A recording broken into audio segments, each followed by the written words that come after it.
Olá, como estão? Me chamo Giovana de Ângelo Calabres, estou cursando o sexto semestre de Pedagogia na Universidade São Judas Tadeu, no campus Moca. O meu estágio está sob orientação da professora Cíntia Piccini. No vídeo de hoje, darei ênfase ao campo de experiência, espaços, tempos, quantidades, relações e transformações, trazendo exemplos para uso no cotidiano das crianças. Trarei uma interessante sequência didática para trabalharmos em sala de aula. Mas antes disso, trarei uma breve retomada do vídeo anterior, que está aqui disponível no canal do CEAM.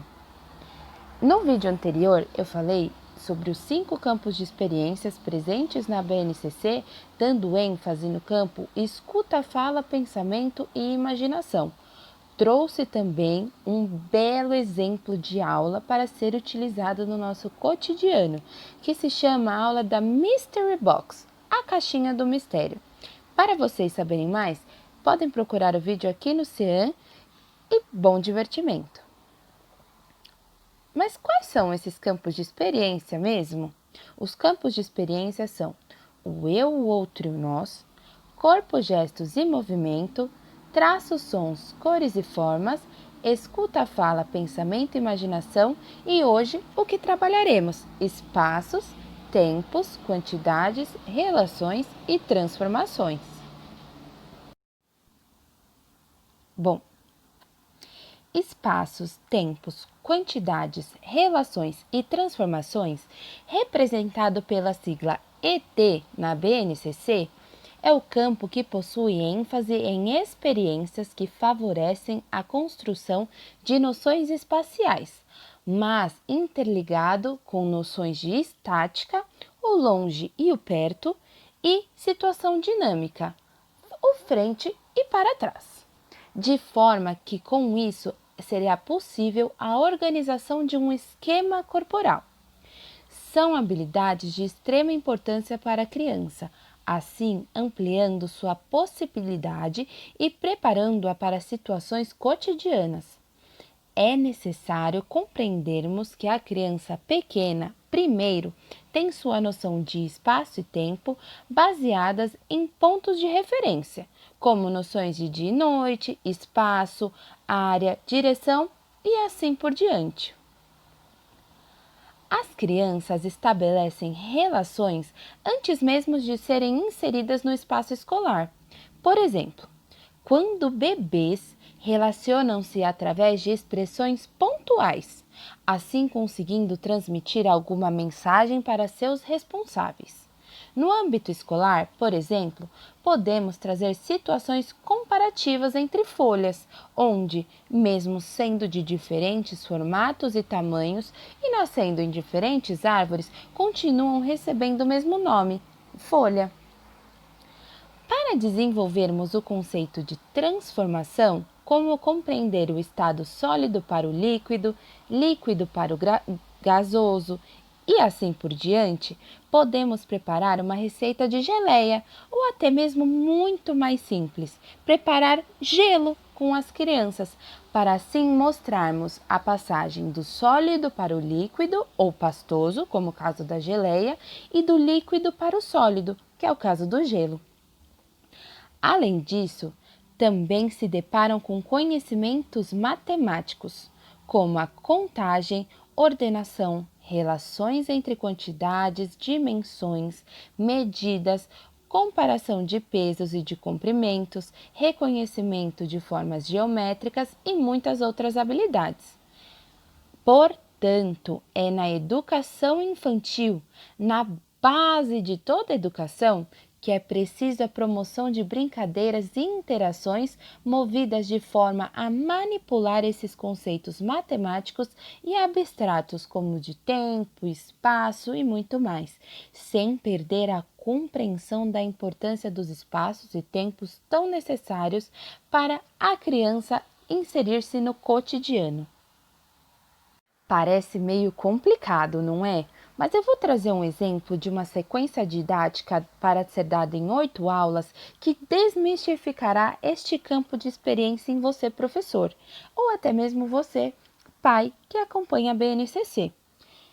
A sequência didática tem como introdução os seguintes dizeres. Veremos, ao decorrer do projeto, as propriedades de diferentes objetos presentes em sala, como, por exemplo, material, peso, tamanho e espessura. Assim que designado, faremos comparações e tabelas ou gráficos crescentes e decrescentes com as características coletadas. Para finalizarmos o projeto bimestral, faremos uma aula de flutua ou afunda, com o objetivo de coletar dados referentes aos objetos que afundarem ou flutuarem.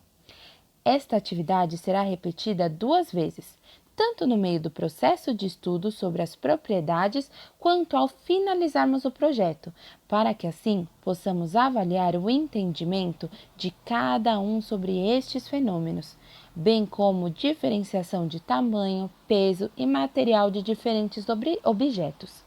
É importante que promovamos estes momentos com a criança para assim eles terem noção de peso, de estatura, até do seu lugar na sociedade, o seu tamanho, a sua diferença de tamanho com seus responsáveis, com seus outros amigos e assim por diante. Para isso, para desenvolver esse projeto, escolhi 5 habilidades presentes na BNCC, sendo elas estabelecer relações de comparação entre objetos, observando suas propriedades, registrar observações, manipulações e medidas usando múltiplas linguagens, sendo desenho, registro por números ou escrita espontânea em diferentes suportes, classificar objetos e figuras de acordo com suas semelhanças e diferenças, relacionar números às suas respectivas quantidades e identificar o antes, o depois e o entre em uma sequência, expressar medidas como peso, altura e etc., construindo gráficos básicos. Estas 5 habilidades se encontram na Base Nacional Comum Curricular, na parte da educação infantil. Bom, agora eu vou falar um pouquinho do desenvolvimento do projeto, ou seja, como podemos abordar o projeto em sala de aula no decorrer dessas 8 aulas. Na aula 1, escolhi listando alturas e peso. Com o auxílio de uma balança e fita métrica, será medido o peso e a altura de cada aluno. Conforme o andamento da coleta dos dados, a professora registrará em formato tabela. Sugestão: fazer em ordem alfabética, para que assim, além de trabalhar o campo DT, a gente trabalhe também o campo de escuta, fala, pensamento e imaginação. O peso e a altura de cada um. Os alunos deverão, então, indicar o colega mais alto, o mais pesado, o mais baixo e o mais leve. Para a aula 2, escolhi caçando diferentes objetos. Os educandos deverão procurar, dentro da escola, diferentes objetos que acharem interessantes para serem expostos em roda. Cada aluno escolherá um objeto para falar sobre suas propriedades. Se acham que é pesado, se acham ser leve, se acham ser grande ou muito pequeno, de escolha livre deles. Os alunos registrarão tais informações. Para a aula 3, escolhi fazermos um gráfico crescente sobre o peso dos materiais encontrados na aula anterior. Os alunos deverão, trocando informações, construir um gráfico crescente classificando os pesos dos objetos. Na aula anterior, vamos escolher os objetos que julgamos mais pesados e mais leves, assim construindo esse gráfico, mais crescente. E para isso, para dar sequência ao crescente e decrescente, na aula 4, preparei o contrário. As crianças deverão montar um gráfico decrescente sobre os objetos coletados naquela outra aula, para que assim tenham a noção do contrário. Para a aula 5, eles vão comparar tamanhos. Os alunos serão levados ao parque específico da idade para fazerem comparação de tamanho com os objetos presentes no local, indicando o maior e o menor. As observações serão registradas pelos alunos e apresentadas em roda ao final da atividade. Para a aula 6, escolhi a experiência de peso e distância. A professora levará uma bola mais pesada e uma mais leve para a turma. Antes de iniciar o experimento, será feita a votação com os alunos para escolher qual bola chegará primeiro.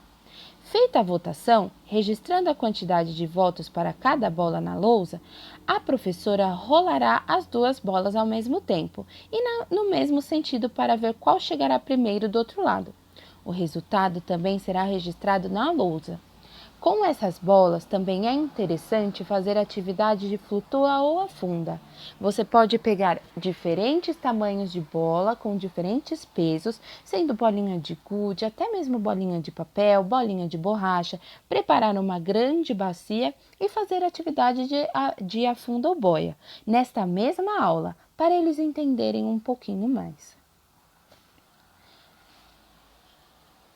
Também para a aula 7, preparei um flutua ou afunda.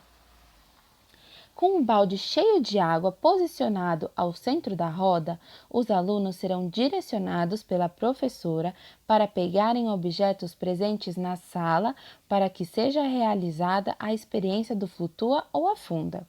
Os alunos deverão, ao longo da atividade, registrar o objeto e se afundou ou flutuou. Devemos deixar o aluno para livre escolha, escolhendo brinquedos, escolhendo lápis, giz, até mesmo objetos maiores, como por exemplo copos, jarras, tudo com o auxílio da professora. Seria interessante não escolher objetos que dissolvam na água, não para essa atividade, porque nessa atividade estamos focando na flutuação ou o objeto afundar. Porém, para uma próxima atividade, você pode preparar com materiais que dissolvam na água, como por exemplo, papel, pedaço de sabão, carvão e assim por diante.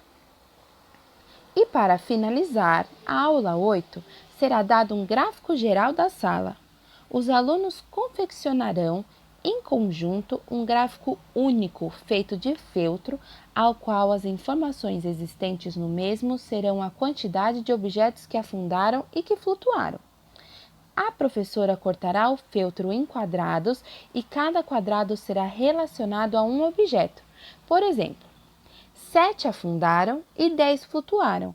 Portanto, o esperado será que os alunos coloquem 7 quadrados de feltro em uma coluna e 10 na outra, para assim terem a noção de flutua e afunda, quantidades, dimensões e assim por diante. Também é importante promovermos momentos de troca. Podemos trazer de casa a estatura dos responsáveis, dos avós, de todas as pessoas que estão no seu meio social para fazer um comparativo. Podemos trazer a estatura, o peso também dessas pessoas para fazermos um gráfico de familiares. O este campo de experiência nos favorece a muitas possibilidades. Como disse anteriormente, desde uma simples receita de geleia até algo mais complexo, como a montagem de um gráfico, como também algo simples, que é fazer o gelo, ou algo também difícil, que é entender a proporção e quantidade. É algo bem bacana para trabalharmos com as crianças. Podemos começar, por exemplo, contando a quantidade de amigos dentro da sala. Isso nos auxiliará para o desenvolvimento numérico da criança. Também contarmos os dias da semana, também contarmos os meses e assim por diante, fazendo relações com o campo de experiência e a vida cotidiana de cada educando, lembrando de sempre levar em consideração suas especificidades. Bom, para o vídeo de hoje, Usei como referência a BNCC, Base Nacional Comum Curricular, publicada no ano de 2017, mas que ainda está recebendo algumas atualizações, e o artigo de Rita Trevisan, O que são os campos de experiências na educação infantil. No próximo vídeo, trarei para vocês um novo campo de experiência e também uma sequência de atividades bem interessantes para trabalharmos em sala de aula com os nossos pequenos. Muito obrigada a todos que chegaram até o fim do vídeo. Espero ter ampliado a sua visão sobre o campo de experiência trabalhado hoje. Até o próximo vídeo!